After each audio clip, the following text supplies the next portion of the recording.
დების მოწმობაში 1979 წელი 21 დეკემბერი ნიკანორ მელია 10 დღის გამოვარ ერთი წით ბებერია მოხდება ხა 1 იანვარს თუ დავიბადებოდი ვიქნებოდი 1980-იანი და 79-იანი ცალკე დრამა იყო ჩემი იმდენად მქონდა კომპლექსი სახელის ჟურნალში სკოლის ჟურნალში ნიკოლოზი ჩავაწერია და ნიკოლოზ მელია ყველა სახის თამაში უკავშირდება ჭონხაძის 12 ნომერს. იმეზომ ჩამომაყალიბა მე ისეთად როგორიც ვარ ახლა. აი 16 ოჯახში შემეძლო შესულიყავი ისე, როგორც საკუთარში შევდიოდი. რაღაცა თებშების თხოვნა, დაბადების დღეზე საკმარისი სკამი რო არ ქონდა მაგალითად ბევრი სტუბარი ყავდა, რაფავებიდან მოქონდა მაგალითად დამატებითი სკამები და ჩემ მეგობარი ბავშვობის გიორგი გოგიტა ვაჩნაძე ცხოვრობდა მეორე სართულზე, მე პირველ სართულზე. ისიც მარკებს აგროვებდა და მეც მარკებს ვაგროვებდი და თამაშობდი. მე ამ კანის ადიოდა ჩემი მარკების ზევით და მეორე დღე ცდილობდი მე მომეგო. 3:30-ზე იწყებოდა სკოლა, წამოვიდა მეორე ცვა იყო. და არ მივიდა წასვლა და ვთქვი რომ მოდით თქვათ რომ ვითომ თავი მივატყვით ერთმანეთს ფეხბურთის თამაშის დროს ტროლეიბუსით მოდო ტროლეიბუსში ვხედავ და ამას ვითომ რაღაცას გეგმავ და სახში რომ მივედი იმდენად არ მივიდა სკოლაში წასვლა 3:30-ზე და ფეხბურთი გათამაშები რომ და ვთქვი მაგრამ ეხა ექიმების ოჯახში ვთქვი რომ გულის ზევის შეგრძნება მქონდა ჩამოწვინეს 1 დღე 2 დღე 3 დღე 4 დღე არ მაყენებენ და ეხა ამასობაში ეს შენ გოგიტა დარბის თამაშოს ეზოში პრობლემა არ აქვს და ნუ როდესაც იძულებული გავხდი რომ მეღიარებია რომ მოვიტყუნეთ როგორც თქვენ აღარ გივლიათ ფეხბურთზე მეც ვეღარ ვიარე ნაიარები ფუნიკულიური და გრუნტები და ნაყინს ვჭამთ აი ესეთი ჭიქა ნაყინები ხო სტაგანში ვეძახიან არ დაველოდეთ ტრამვაის რომელიც ჩამოდის ქვევით და გადავწყვეტეთ რომ ფეხი ჩამოსულიყავით ზევით და ქვევით ეხლა ვინ ჩაასწრებს პირველი ვინც გაიცა მორჩენს ვერ გადავაგდე ვინ ჩავა პირველი იმიტომ რომ მეორე და მესამე მიდი ჩემი ჭუით ჭუა ვიხმარა და გადავედი საპირისპირო მხარეს საფეხურების გარეშე დავიწყეთ და ჩაურგვინე ამ შენ გოგიტასაც ამ შენ ვახოსაც მაგრამ ვეღარ ჩერდები ვეღარ ჩერდები და ხედავ რომ ეს ტრამვაი ამოდის ფეხის გულები მეწვისავ თავი ისეთ მორბივა რა ისეთ დაკანება წარმოიდგინეთ ნუ მოკლედ წავიქეცი ლიანდაკს თავი დავარტყი გადავარდი იქვე ხევში აი აქ მაქვს 3 თუ 4 ნაკერი ხარ ვიცი ხო მეტყობა თუ არა ეს ფოტო მახსოვს მაგრამ ორივე ვარ დასახიჩრებულები რა ერთი გადმოვარდა ალზე კონსტრუქციიდან და მე ფარიკაობისას დავშავდი. ხანგრძლივი პერიოდის განმავლობაში დავიწყე ბრელოკების შეგროვება. და სადაც კედელი იყო, ყველგან ლურსმას ვაჭერდებდი და ვკიდებდი. ბრელოკი და ნუ როდესაც მექნება დრო ნამდვილად უნდა აღვადგინო კედელზე ეს კოლექცია. აი ეს მაისული მახსოვს. და მიყვარდა ძალიან. ძილი წინ აუცილებლად ზაფხული იყო, გაზაფხული იყო, ზამთარი იყო.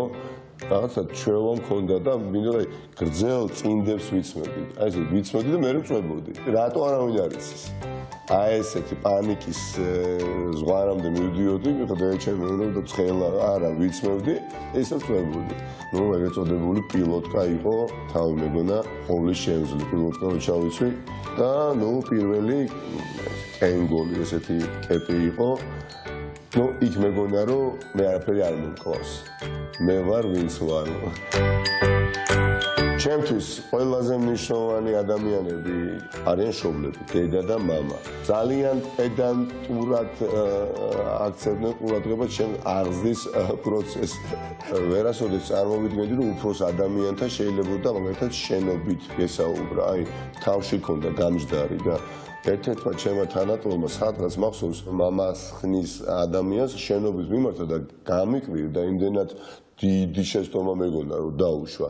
და ბაბუა გიორგი ცანავა რომელზეც ძალიან ბევრს სწავლობდი. კითხულობდა იქაური ადგილობრივი ექიმებისთვის ლექციებს და განცდა როგორ გამოყვა ისე არაფერი არ მესუდა რას ლაპარაკობდა რა თქმა უნდა.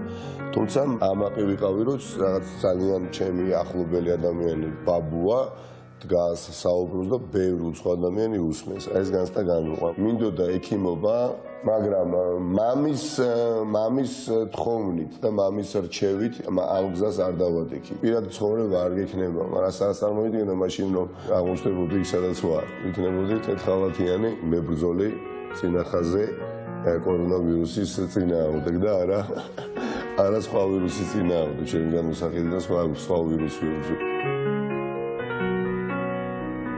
სკოლა მახსოვს 42 კლასელი ვიყავით, სიაში მახსოვს 23 ვიყავი, ესეც მახსოვს ნიკოლოზ მელიათი. რაც უფრო ვიზრდებოდი და კლასიდან კლასში გადავდიოდი, განცდა სულ უფრო მიღმავდებოდა, რომ შეიძლება წახვიდე სკოლაში და დიდხიფაც გადაეყარო. სკოლაში ცივი არაღით, სიცოცხლე არაღით სიარული ნიშნავდა, რომ ხარ მაგარი. გაკვეთილის მოყოლა არ იყო კარგი ტონი ბიჭის მხრიდან. ყველაზე მაგარი აპრობირებული მეთოდი, რომ დაგეყოლიებია გოგო და გოგოს მოწონებოდი შენ იმ წლებში, იყო უბრალოდ იმიტაცია, თითქოს იყავი ნარკოტიკების ზემოქმედების ქვეშ. გოგოს ოდესაც ესაუბრებოდნენ, მახსოვს გაანგებ, იფხანდნენ ან ხელს. ეს მოწონდა ბევრ გოგოს. გასამხედროებულ დაწესებულებაში, სასწავლებელში, გდანში ცხოვრობდი და სწავლობდი 5 წლის განმავლობაში. მე რო ყოფილიყავი სამოქალაქო სასწავლებელში წლები, როდესაც დაჩაგვრა და ადამიანის აბუჩა დაგდება იყო ძალიან პროზაული, სერიოზულ ბევრ შარში შეიძლება გავხეულიყავ, იმიტომ რომ არ მიყვარს უსამართლობა. ასე ვიყავი, ასე ვარ და ასე ვიქნები. ამის გამო ბევრი პრობლემები შემქმნი არ დაგივალავთ, მათ შორის ქორწილი იყო ვარ 21 წლის. მოკლედ ატყდა კამათი ორ ადამიანს შორის, მე ვაშველებდი, ერთ-ერთი ადამიანი მოვიდა, რა დრო იყო და რა წლები იყო. და ვითომც არაფერი იარაღი ამოიღო და 5 თვეა მესროლ. ვისთვის არაფერს უზარმაზ სიტყვაზე იყო ძალიან იაფი. პირველად რო გადავეყარე უსამართლობას, გინდა გითხრათ, ადამიანი ვნახე, რომელსაც შარვალი გახადეს და მიუგდეს რეიტუზის სპორტული, რომ იმის ნაცვლად ეს ჩაეცვა. ეს ყველა მიცოდა მთელმა ხელისუფლებამ, მაგრამ არაფერი, ჩვეულებრივად ხდებოდა, მაგრამ უკვე აღარავის აღარ აპროტესტებდა, იცით? ამიტომ ჩემი მოწოდება რა პოლიტიკაში სანამ ვარ და ვაპირებ დიდხანს ყოფნას, ვისაც როგორ არ უნდა მოეწონოს, ვიყო უსამართლობასთან მოგზოლი. ეს მახსოვს კეჩხუბი, ძალიან ციოდა. დავაჯექი სპირალიან პლიკას. მახსოვს დავწვი ძირფასი შარვანი. ბავშვობის გემო არის ჩემი საწვრთნელი კანფეტები იყიდებოდა, გრძელი ესეთი მომპასუხე ძალიან გრძელი, სხვადასხვა ფერის. პაშა ყავდა ჩვენ მეზობელი სუმინა და მუშაობდა კინოთეატრ რუსთაველს. ყოველდღე მოჰქონდა სუნი, აი როგორც კი სამეგრელოში გადაუხვევ, სულ სხვა სუნია, სულ სხვა არომატია რა. თვალები ახლოვი რო გქონდეს ახლა და უცბად პანჯერას თუ ჩამოწევენ და გეტყვიან, აბა სად ხარ? გამოიცნობ. ნუ მინიმუმ გამოიცნობ, სამეგრელოში არ ხარ, თუ ის სუნი არ გაქვს რა. სულდიდი. ეს არის ქალაქი, სადაც არასოდეს არ მიგზნია, რომ ვარ ოპოზიციაში. მიყურებენ როგორც მათი ახლობელი ადამიანი, რომელიც ბავშვობაში ჩამოდიოდა და დაძვრებოდა ოჯახ. პირველი სიგარეტი ზუგდიდში მოვწიე, სახურავზე ავედით, მახსოვს. მე 15 წუთით აბრუსე გვეხებოდა, ვერანაირად ვერ ჩამოვედი, ესეც ძალიან კარგად მახსოვს. მახსოვს ხეზე მობული, თოკით, რაღაცნაირი, ეს არის სპეციალური ხელსაწყოა, რომ ხეზე რო არ აძვრე და უბრალოდ ეს ჯოხი რომ მიუშვიო და დაჭიმო თოკი, გააღებს ის პირს და ვაშს წვეთ. აი ეს იყო ასე მოწყვეტილი ვაშლი და მე ნაჭამი იყო, ნუ აი ყველაზე გემრიელი რაც მიჭამდა. კისოულში აი აქ მიყვარდა ფოტოები და ყოველდღე ცვლიდნენ თარიღს. პირველ რიგში ახალი წელი ჩემთვის ასოცირდება რასთან, ხა გეტყვით. ანუ ყველა ჭაღი რო ინთება, ტელევიზორი უყურებ არ უყურებ, ჩართულია ბოლოხმაზე, მამას გაქონდა ვედროთი წყალი, გარეთ, ახალწლამდე და მე შემოქონდა. და ვიცნებდით თოვლის ბაბუის ფორმას, კი? თოვლი როგორც კი მოდიოდა და დაიდებოდა, ეს არის ყველაზე გემრიელი მოგონება. თოვლის მოსვლა და გარეთ გავარდნა ერთი იყო. თან რაღაც თითქოს ნათდება, ხო? ერთი კათკათა თოვლი ყველგან ორი ხელთათბანი ქონდნენ, ერთი გისოლდებოდა, მეორე თვითონ ჩაგვაცნობდნენ მშობლები, გაგვიშობდნენ გარეთ და სისულელესაც ვაკეთებდით. ხიდა ხეზე ვაკრავდით კასეტის ლენტებს, წარმოიდგინეთ. და რასაკეთებდა, იცით, ეს ანუ მოდის მანქანა, წარმოიდგინეთ, ზამთარია, თოვლიდებს. და როდესაც მანქანის ფარი ანათებს ამ გარყულ ვიწრო ლენტს, ის ჩანს დიდ თოკად. და ამოხრუჭებდნენ, იყო გინება ჩვენგან სიცილიას და მე რომ ამაყობდით ვინ რა მაგრად დაამოხრუჭა. მეზობელი მიყვარდა.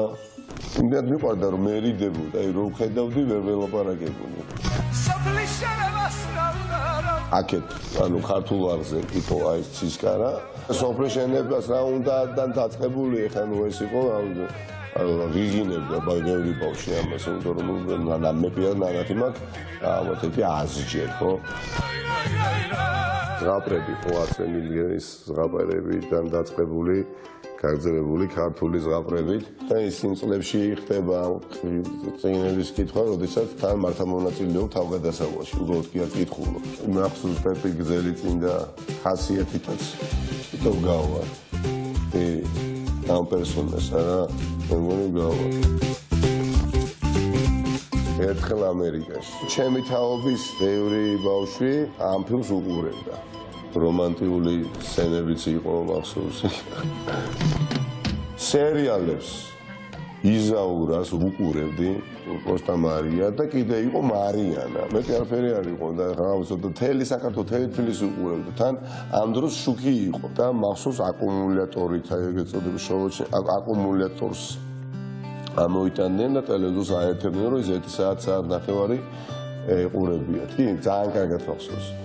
იზაურა, ლეონსიო და ასე და ფაზენდა მათი და ასე შემდეგ. ეხლა რომ მისაჯო სერიალს ვერ უყურებ. ფეხბურთი რო ფეხბურთი იმას ვერ უყურებ. ანუ უყურებ და რეალურად თითქოს უყურებ. თუ ისე შეხედე. ადრე ორჯერ უყურებდი ხოლმე ერთ იგივე მატჩს. მინდოდა ფეხბურთელი ყოფილიყო, მაგრამ როგორ ხარ? აღარ გამიშვეს. იმიტომ რომ თქვენი ვიტყვი, ხო? დარბა ჟორჟიშვილის და 1-0 იაგო ჟორჟიკაშვილმა გაიტანა პირველი გოლი. ერთი ადამიანი მახსოვს, მამას მეგობარი, რომელიც სულ მოდიოდა დაბადების დღეზე, სულ ძალიან მიყვარს. მაგრამ არასდროს არ მქონდა საჩუქარი. ეს მახსოვს და გიждდებოდი, რომ როგორ მოდის მე. 21 დეკემბერს დავიბადე. ყველაზე მტკივნეულად მახსოვს, რა თქმა უნდა, 91 წლის 21 დეკემბერი, ანუ ომი დაიწყო სამოქალაქო. პირველი ტყვია გავარდა, ვიან რამე, ისიც მახსოვს, ვინ თეთრი პლაში ეცვა კაც კადრების გავცელდა. მახსოვს აი სნაიპერების გასოლის ხმის ქვეშ ვიძინებდით და მე და ჩემი და თამრიკო ვეჯიბრებოდით ერთმანეთს, რამდენ გასულას დავითვლიდით დაძინებამდე. 9 აპრილი მახსოვს ასევე ძალიან კარგად, იმიტომ რომ ჩვენ ისეთ ქუჩაზე ცხოვრობდით, ეპიცენტრი იყო პრაქტიკულად. მახსოვს რა ბეტერმა ჩამოიარა და მეორე სართულზე ყავდა მეზობელი ჩვენ ზანგურაშვილები და აიგინდა ზანგურაშვილმა საბჭოთა შამპანურის ბოთლი ესროლა ამ ბეტერს. მახსოვს მშობლები ჩავიდნენ ლენინის ძეგლის ნამსხვრევები ამოიტანეს, როგორც რელიქვიად შევინახოთო, ისტორიული ნატეხიაო. მახსოვს ის ცნობილი სიმღერა მთელი საქართველო მღეროდა. ხვდებოდი რომ მნიშვნელოვანი ეროვნული პროცესი იყო, ყველა აცენლებული თვალით, ყველა ამაყი და ყველა მაგარი და ძლიერი რაღაცა. მაშინ იგრძნობოდა რომ ვერავინ ვერ მოერეოდა ამ ქვეყანას. მე უძროდი ბავშვი ვიყავი მათი შემყურე და აი ეს დაგსაქსულობა რა თქმა უნდა გასუსტებს სახელმწიფოს, რომელშიც ცხოვრობთ დღეს.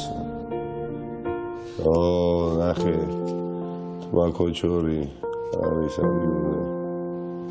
ვერ წარმოვიდგენდი რომ არ ვიქნებოდი მაგალითად აი ესეთივე თვა ხუჭუჭა როგორიც ვიყავია და ვარ ამ ფოტოებში ვერ წარმოვიდგენდი. ხო ფიქრობდი სულ ვიქნებოდი ბავშვი. ფილოსოფიური გაგებით ბავშვობა ჩემთვის არ დასრულებულა. ბევრი რაღაცის მხრივ ბავშვი ვარ ეხაც. აი განსაკუთრებით ბავშვობის მეგობრებთან, როდესაც მიწოს ურთიერთობა. როდესაც რასაც გინდა იმას საუბრობ. გინდა შეცდომა დაუშვი, გინდა მსჯელობ. ხო აი ამ დროს ვისვენებ. ვარ ამჩატებული წელკი ეხლაც ხუმრობები მაქვს სულელური. ადამიანური ურთიერთობები ბევრად ლაღი და ბევრად მაგარი იყო. ვიდრე ახლა.